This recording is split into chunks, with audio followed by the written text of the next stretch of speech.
Saya ada dapat soalan, dia bertanya, bolehkah saya membuat pinjaman menggunakan penyata gaji, penyata bank pasangan saya?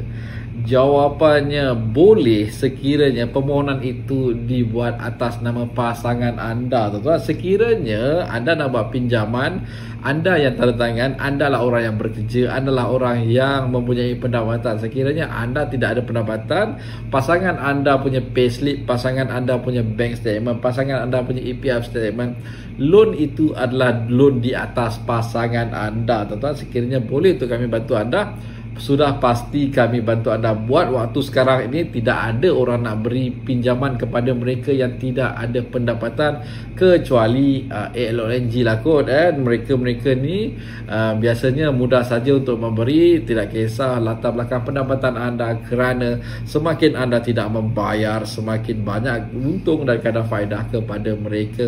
Itu saja, tuan-tuan. Seperti biasa, ikuti kami di Malun. Kami dah hasilkan lebih 4,000 video pendidikan kewangan yang boleh ditonton oleh rakyat Malaysia, dan kami di Malun berkempen untuk anda ada kesedaran semak laporan pelapor kredit anda sekurangnya setahun sekali, supaya anda tahu di manakah posisi kewangan anda. Dan seperti biasa dengan Malun, pinjaman anda menjadi lebih mudah. Khidmat nasihat beserta laporan pelapor kredit lengkap anda di Malun hanya RM50 sahaja.